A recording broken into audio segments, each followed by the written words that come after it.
वालेकुम भाई सारे ने। भाई सुबह के करीबन 6:30 बजे हैं और मैं कित हूँ तो हमने मेरा पड़ जाओ कैमरामैन जल्दी फ़ोन लेके आओ भाई, जल्दी आज उस आदमी को पकड़ लें क्योंकि उनका नाम बहुत चल रहा है। राम राम भाई साहब। भाई सुनील सतपाल संगवान जी साथ है हमारे, और मेरे हिसाब से दादरी की जनता के लिए किसी हरियाणा भाषा में बात करें। बिल्कुल बिल्कुल बिल्कुल। कदे आप भी ओरा की तरह उनको भाई हिंदी भाषा का यूज़ करें। ना ना बिल्कुल प्योर हरियाणवी। अच्छा जी, प्योर दादरी वाली। और बैठे। हाँ बैठो बैठो।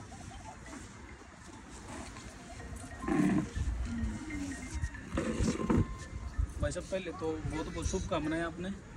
धन्यवाद जी। अच्छा, हमारे जो सवाल रहेंगे वो बहुत ही सिंपल रहेंगे, उसमें कोई तोड़ मरोड़ नहीं है। नहीं टेढ़े आने दो। टेढ़े आने दें, जलेबी की डाल। बिल्कुल। सबसे पहला सवाल ये है, दादरी की जनता एक चीज़ में बड़ी गंभीरता से सोच रही है। आप भी सांगवान हो और मनीषा सांगवान भी सांगवान है, तो लोग आपने वोट क्यों देंगे? ये बात सांगवान होने की नहीं है जी, बात किसी एक बिरादरी की नहीं है, बात किसी जाति की नहीं है, बात किसी गोत्र की नहीं है। मैं वोट इसलिए मांग रहा हूँ कि मैंने जो पार्टियाँ जितनी भी होती हैं सभी अपना अपना मैनिफेस्टो जारी करती हैं। मैंने दादरी हल्के के लिए अपना अलग से मैनिफेस्टो जारी किया, अपना अलग से घोषणा पत्र जारी किया कि भाई दादरी की हल्का की जनता अगर मेरे को नुमाइंदा चुनती है तो मैं आने वाले 5 साल में ये काम करूँगा। ये जो आप बात करने लग रहे हो, मैंने जैसे पहले कही है कि मेरे सवाल कुछ अलग रहेंगे, जो और मीडिया कर्मी करा करूँ तो अलग। 5 साल में हर नेता यो सवाल करा करे और यो जवाब है कि मैं जनता खातिर यो काम करूंगा। नहीं तो जनता क्या बदलाव करोगे आप? देखो जनता के लिए क्या क्या करेंगे क्या नहीं करेंगे पहले वालों को मैं कुछ नहीं कह सकता, लेकिन मैं राजनीति को बदलने आया हूँ, मैं राजनीति के मायने बदलने आया हूँ। मैंने आज तक 90 विधानसभा क्षेत्रों में किसी भी उम्मीदवार ने अपना घोषणा पत्र जारी नहीं किया। पहली बार हरियाणा की हिस्ट्री के अंदर जी, मैंने अपना किसी भी पार्टी मैंने अपना ये घोषणा पत्र जारी किया कि अगर दादरी की जनता मेरे को नुमाइंदा चुनती है तो 5 साल में मैं ये काम करूँगा। और कोई भी उम्मीदवार, आप एक उम्मीदवार दिखा दे पूरे हरियाणा में जो यूँ कहे कि मैं हल्का स्तर पर मैं ये काम करूँगा। नहीं बात उनकी तो वही होती है, विकास करेंगे, गति देंगे, बिजली पानी कोई समस्या नहीं रहेगी। वो जो घिसी पिटी राजनीति उसी को बदलने के लिए हमने अपना घोषणा पत्र जारी किया। वो बात आपकी सही है, लेकिन आपकी बातों में मैंने एक चीज़ लगा है।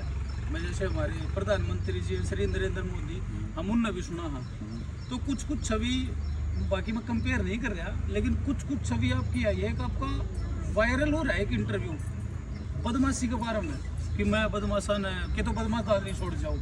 वाकई बात है भाई साहब। देखो मैंने 22.5 साल जेल की नौकरी करी है और 22.5 साल में जेलों बदमाशों के अंदर रहा हूँ। मेरे को बदमाशों की मेंटेलिटी का पता है, उनके दिमाग का पता है, उनका ये पता है कि वो कहाँ तक जा सकते हैं।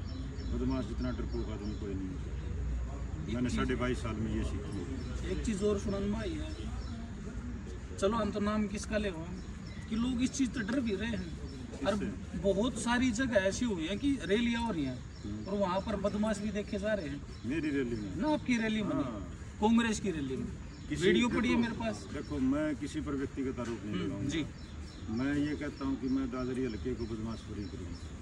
अब बदमाश कहाँ जाएंगे वो तो अगले उम्मीदवार को देखना है ना, वो बदमाशों को अपने साथ रखता है कि नहीं रखता है। भाई साहब ये वीडियो आपकी बहुत वायरल है, कल ना ऐसा ना हो दादरी के अंदर कोई घटना हो जाए, आप विधायक बन जाओ तो यह वीडियो सेव रहेगी, मैं जरूर दिखाऊंगा आपने। बिल्कुल मैं जिम्मेवार हूँ उस बात का, मैं जिम्मेवार हूँ। अच्छा एक सवाल और है जो कि बहुत कम लोग करने लग रहे हैं। अब हर माँ बाप अपनी बेटी ने स्कूल खातर कॉलेज खातर भेजने लग रहा है, चाहे वो दादरी हो चाहे भिवानी चाहे समस्त भारत के अंदर। दादरी के अंदर लड़कियों के लिए के कुछ भी दाब लेना चाहोगे? पीछे से ये किडनैपिंग हुई थी कॉलेज के अंदर से, तो अगर कल ना ऐसा होता आपके राज्य में, आप जैसे बोल रहे हो कि मैं दादरी ने बदमाश मुक्त कर दूंगा, तो भाई बदमाशा जरूर कहना चाहूँगा दादरी ने छोड़ दो, क्योंकि सुनील सतपाल संगवान आगे है। उनको अगर रीढ़ के आदमी की टूट जाए ना तो आदमी बंगा हो जाओगे है, तो भाई थम बंगे हो जाओगे।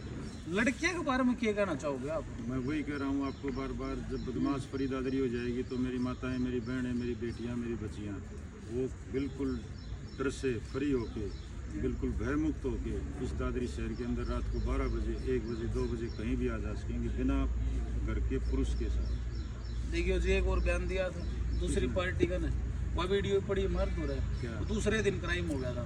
किसने दिया था?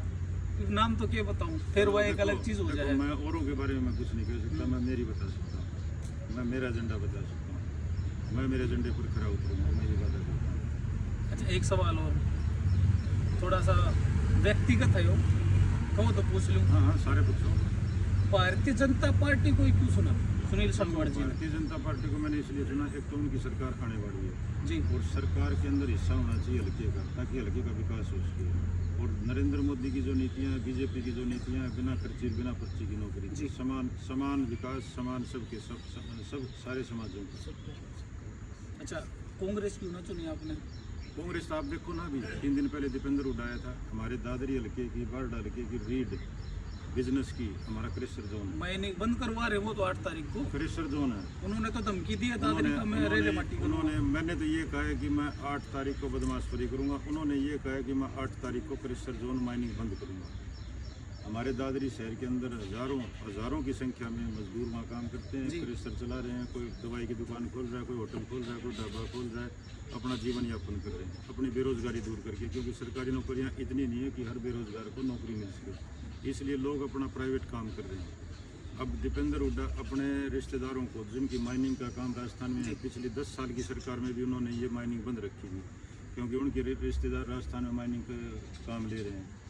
और उस माइनिंग को काम चलाने के लिए अब दोबारा वो तो पहले कहेंगे, अब ये तो दादरी बारडा की जनता ने फैसला करना है कि वो क्या चाहते हैं, वो अपना बिजनेस चलाना चाहते हैं या रोहतक जज्जर की तरफ भागना चाहते हैं। या जो धमकी आई है दीपेंद्र हुड्डा की, ऑन कैमरे के सामने उन्होंने कहा है कि भाई हमारी सरकार लाओ, कांग्रेस सरकार लाओ, मैं दादरी की रेले मट्टी कर दूंगा, या उनकी वर्डिंग है। बिल्कुल। तो मेरे यह बात ना समझ में आती, सरकार आओगी जी, सरकार बदलेंगी हैं, तो एक शहर के बारे में आप ध्यान दोगे। 8 तारीख ने आप कहो कि मैं चरखी दादरी का जो वातावरण उसको बदलाव करूंगा, और दीपेंद्र हुड्डा ने कहो मैं भाई 8 तारीख ने माइनिंग बंद करवा दूंगा। तो रोजगार के बारे में तो आप एक चीज सोच रहे होगे कि रोजगार का पीछे पड़ रहे हैं यार, लोगों ने बेरोजगार बनावे हैं।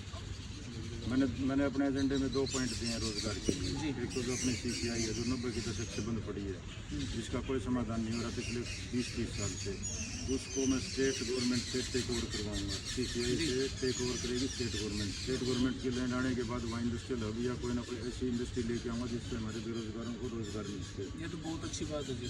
दूसरा, किसान मॉडल स्कूल है चरखी गाँव में, बीड़ भैरवी में, उसके अंदर आर्म्ड फोर्सेज प्रिपरेशन इंस्टीट्यूट लेके आऊँगा। वो एक बार थोड़ा विस्तार तो बताओगे जो क्या चीज़ होगा? AFPI, शॉर्ट में AFPI बोलते हैं, डिटेल में आर्म्ड फोर्सेज प्रिपरेशन इंस्टीट्यूट बोलते हैं, जिसके अंदर 9th क्लास में एडमिशन होगा। जो हमारे बच्चे कोटा और सिक्कर जा रहे हैं उनको वो कोचिंग NDA की, SSB की, वो दादरी के अंदर मिलेगी, सरकारी मिलेगी, कम फीस में मिलेगी। उसके अंदर जितने भी लेक्चरर होंगे, जितने प्रिंसिपल होंगे, जितने डायरेक्टर होंगे, वो सब सीनियर लेवल के आर्मी ऑफिसर होंगे। 9th क्लास में एडमिशन होगा, 4 साल वो पढ़ाएंगे, +2 कराएंगे, +2 कराने के +2 से पहले उनको NDA की तैयारी करवाएंगे, उनको SSB की तैयारी करवाएंगे। और मैं दावा करता हूँ और आपके चैनल के माध्यम से ये वादा करता हूँ दादरी के हल्के की जनता से कि जिस दिन वो शुरू हो जाएगा, उसके बाद जब उसके रिजल्ट आने शुरू होंगे तो आपके दादरी शहर में, आपके दादरी हल्के के अंदर, हर गली के अंदर लोग यूँ कहेंगे यूँ लक्ष्मीगंज से यूँ करते हैं।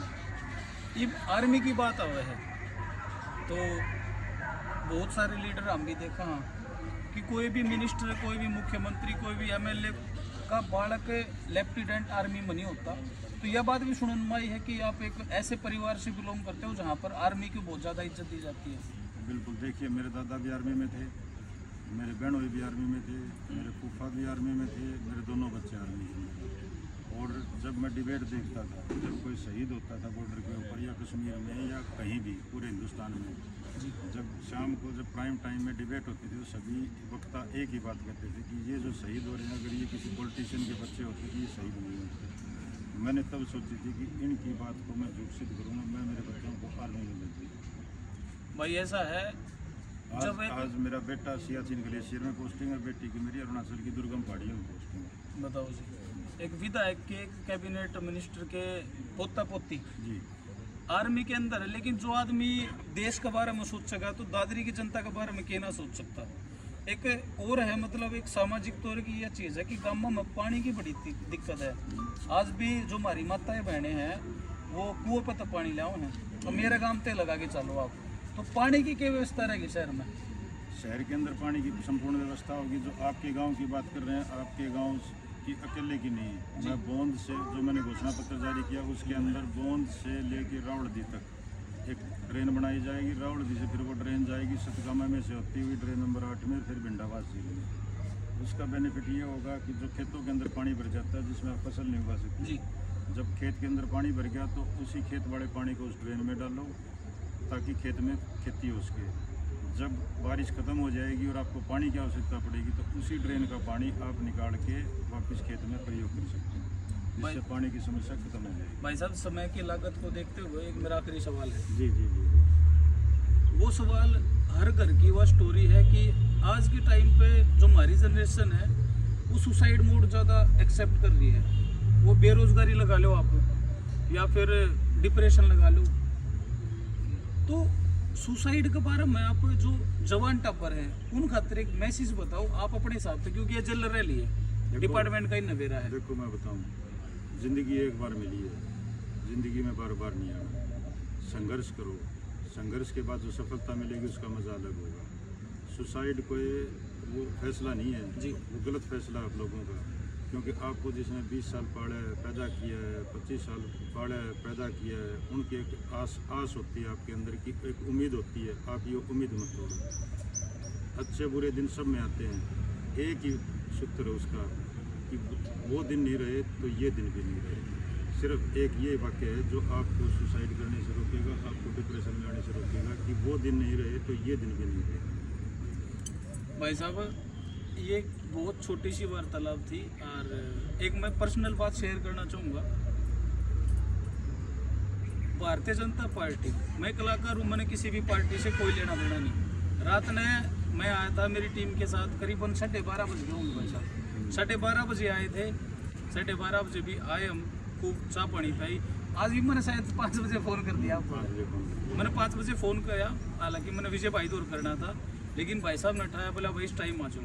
भाई बहुत बड़ी आदमी लगे और बदलाव खातर आ रहे हैं ये, क्योंकि भारतीय जनता पार्टी ने उन्हें बता दी भारतीय जनता पार्टी क्यों चुनी।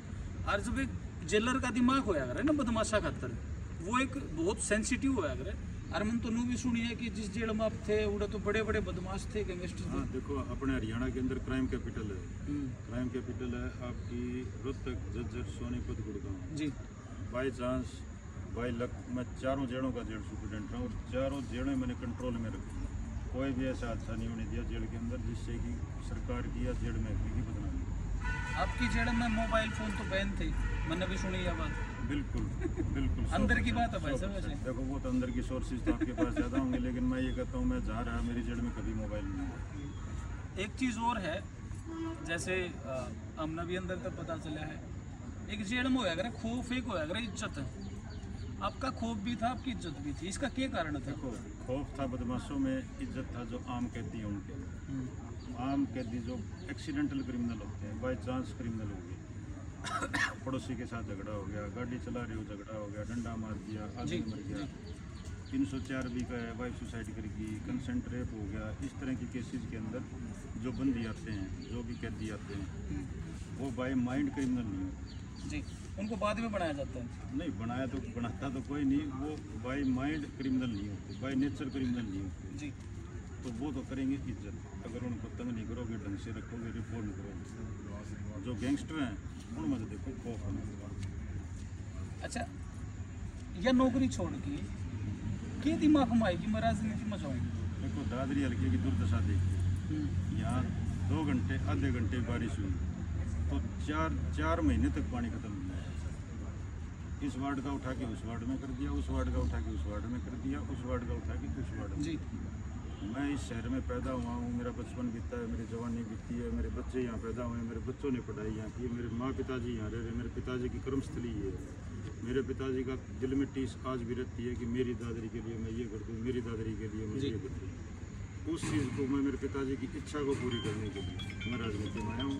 विकसित ये दादरी शहर कस्बा था 96 में जी, 96 में कस्बे से इसको तब्दील किया शहर में मेरे पिताजी ने, और इस शहर को विकसित शहर का मैं वादा करता हूँ कि आने वाले 5 साल में इस शहर को विकसित शहर में बनाऊँ। देखियो जी, हर आदमी का आग्रह बात है, और जो मेरी पब्लिक है ना वह थोड़ी इस प्रकार की है, वो अपने पकड़ लेगी फिर। बिल्कुल 24 घंटे दादरी के अंदर रहूँगा, पकड़ने की आवश्यकता नहीं है, जहाँ बुलाएंगे वहाँ जाऊँगा। मैंने तो ऐसा लगा अब दादरी बना रहा हो, आप दिल्ली चले जाओगे। भाई आपने मेरा एफिडेविट देखा होगा, हर एक आदमी नॉमिनेशन जब भरता है तो अपनी प्रॉपर्टी की डिटेल देता है जी। मेरे पास इस घर के अलावा, ये भी मेरे पिताजी का घर से मेरे पास कोई घर नहीं है। आपकी दिल्ली ऐसी जाऊंगा कोई कहाँ? संपत्ति नहीं है, मैं दिल्ली जाऊंगा कहाँ? क्योंकि अक्सर नो है अगर है कि दादरी ने भूल जाए लोग। और अच्छा एक चीज़ और है, आप कति भाई जो आड़ू भाषा बोलिया कर ना हरियाणवी, कति का बोलने लग रहे हो। काफ़ी लोग ऐसे भी हैं कैंडिडेट जिन्हें ए भी नहीं आता हरियाणी भाषा का। मैं तो नाम के लूँ क्योंकि हमने उस चीज़ का कोई ऑब्जेक्शन नहीं उठा सकते कौन के बोल रहे हैं, लेकिन हमारी मातृभाषा दादरी की भाई हरियाणवी है, मानते हो जी? बिल्कुल। बाकी भाई साहब यह वीडियो लोगों का फोन में होगी, और भाई मैंने कहूँ वोट दो, एक बार मौका दो भाई साहब ने।